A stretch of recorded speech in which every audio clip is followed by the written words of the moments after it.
নমস্কার বন্ধুরা, মেনকা রান্না করে আপনাদের সবাইকে স্বাগত জানাই। তো বন্ধুরা, আমি আজকে নতুন একটা রেসিপি বানিয়ে দেখাচ্ছি, জলপাইয়ের মিষ্টি আচার।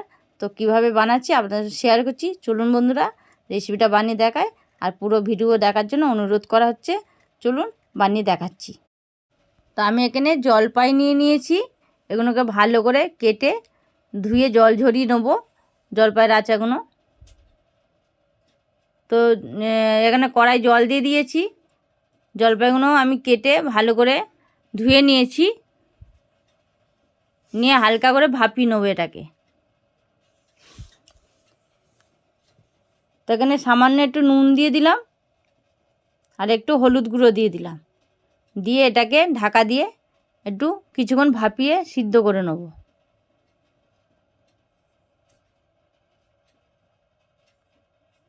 আপনারা চাইলেন এই আচারটা ভালো করে অনেক দিন রাখার জন্যে বয়মের মধ্যে রাখতে পারবেন, এটাকে রেখে খেতে পারবেন। তো আমার সিদ্ধ হয়ে গেছে হালকা করে। তো আমি এটা নামিয়ে জল ঝরিয়ে রেখেছি। কড়াতে শুকনো লঙ্কা দিয়ে দিয়েছি, সাদা জিরে দিয়ে দিলাম।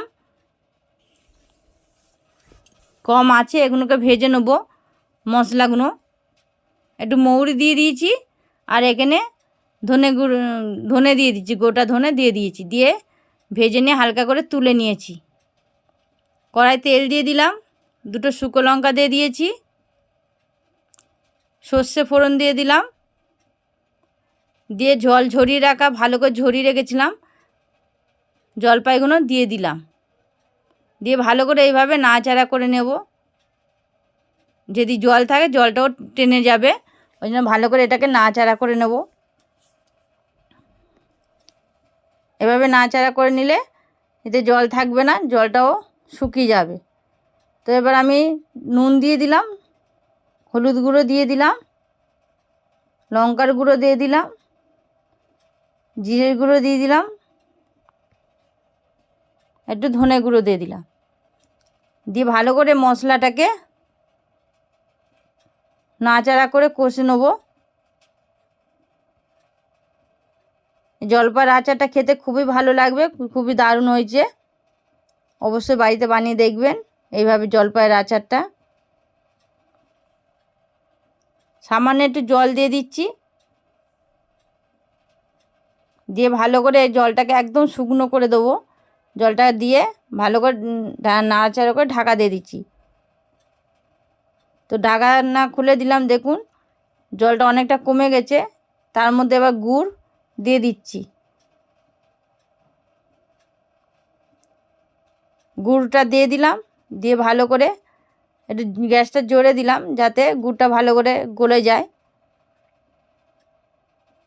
গলে গেছে, ওর মধ্যে ভালো করে দিয়ে ফুটিয়ে নেবো গুড়টা দিয়ে। এই মিষ্টি আচারটা খেয়ে দেখবেন জলপাইয়ের, খুবই ভালো হয়েছে, দারুণ হয়েছে এটাকে।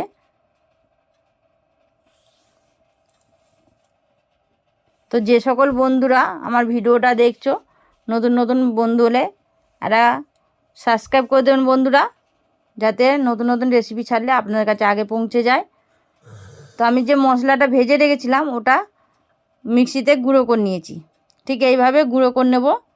তো দেখুন একদম জল নেই, গুড়ের আচার একদম গুড়টা বেরিয়ে গেছে।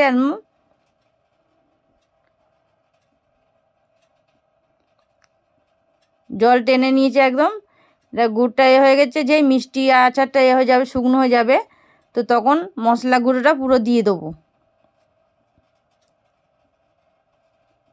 মশলাটা গুঁড়ো করা আছে ওটা সবটা দিয়ে দিচ্ছি।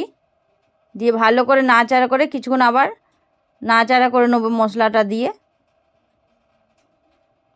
এবার নামিয়ে নেবো। তো দেখুন বন্ধুরা, মিষ্টি আচার জলপাইয়ের কেমন লাগলো এটা কমেন্টে অবশ্যই জানিয়ে দেবেন। আর একটা সাবস্ক্রাইব করে দেবেন, একটা লাইক করে দেবেন, যাতে নতুন নতুন রেসিপি আপনাদের সঙ্গে শেয়ার করতে পারি।